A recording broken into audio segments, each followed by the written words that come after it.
নমস্কাৰ, মই এঞ্জেলা চাংমাই ধেমাজিৰ জুৰি আৰু বৰ্তমান গুৱাহাটী বিশ্ববিদ্যালয়ৰ এগৰাকী ছাত্ৰী।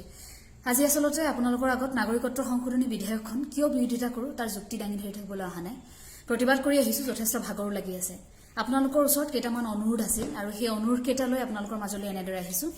আপোনালোক সকলোৱে নিশ্চয় জানে যে অহা 15 তাৰিখে ভাৰতবৰ্ষৰ প্ৰধানমন্ত্ৰীৰ সৈতে জাপানৰ প্ৰধানমন্ত্ৰী আমাৰ অসমলৈ আহি আছে আৰু যাৰ বাবে গোটেই গুৱাহাটীখনক খুব ধুনীয়াকৈ সজোৱা হৈছে। কালিলৈকে বেকা হৈ পৰি থকা খুঁটা এটা আজি থিয় হৈ আছে আৰু আধা ঘণ্টাত বন গজাই ফুল ফুলাই দিছে। গোটেইখন মুঠতে একেবাৰে জকমকীয়া। কৰবাত যদি দামী দামী ৰঙৰ ব্যৱহাৰ কৰিছে, কৰবাত আকৌ চূণপানীও লগাইছে।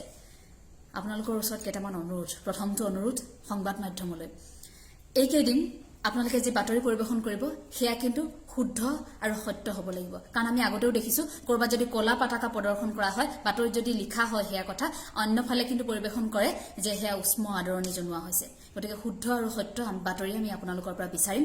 আৰু আপোনালোকে পাহৰি নাযাব এইকেইদিনত যে অসমৰ জনগণৰ বুকুত একুৰা জুই জ্বলি আছে। এই কথা কিন্তু আপোনালোকে পাহৰি নাযাব। সেই বস্তুখিনি গাত দি কিন্তু আপোনালোকে জাপানৰ প্ৰধানমন্ত্ৰীৰ সৈতে ৰাতিপুৱাৰ পৰা গধূলিলৈকে ব্যস্ত হৈ নাথাকিব।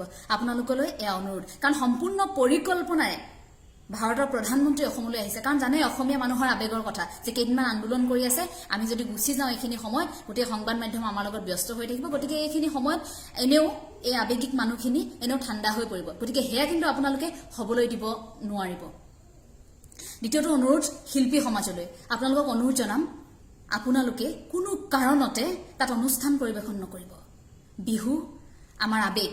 গতিকে এই বিহুটোক টকাৰ কাৰণে কাৰোবাৰ আগত নাচিবলৈ যোৱাটো খুব লাজৰ কথা। আপোনালোকে কিন্তু অনুষ্ঠান পৰিৱেশন নকৰিব। তৃতীয়টো অনুৰোধ অসমবাসী ৰাইজলৈ, আজিৰ পৰা আহকচোন আমি সংকল্পবদ্ধ হওঁ যে অসমীয়া ভাষাটোক আমি আজিৰ পৰা আৰু বেছিকৈ ভাল পাম, আৰু বেছিকৈ ব্যৱহাৰ কৰিম।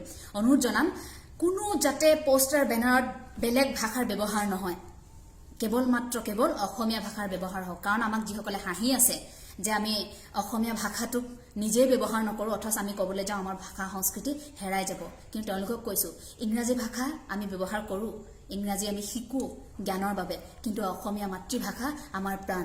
গতিকে অনুৰোধ জনাম প্ৰতিজন অসমবাসী ৰাইজলৈ, এগৰাকী অসমীয়া যুৱতীৰ এয়া অনুৰোধ।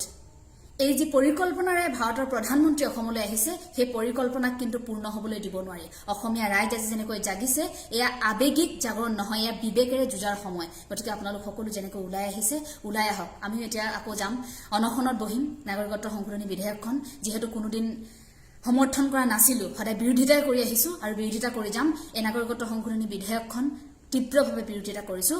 আৰু এগৰাকী যুৱতী হিচাপে আজিৰ দিনটোত আকৌ এবাৰ কৈছোঁ, অসমীয়া ভাষাটোক যিমান ভাল পাওঁ, অসমীয়া মাতৃভাষাক যিমান ভাল পাওঁ, তাৰ ওপৰত যদি কোনোবাই আঘাত কৰিবলৈ চেষ্টা কৰে, সেয়া কিন্তু আমি মনে মনে বহি নাথাকোঁ, প্ৰত্যুত্তৰ দিম। ইমান আৱেগিক আৰু ইমান দুৰ্বল বুলি আমাক নাভাবিব। জয় আই অসম।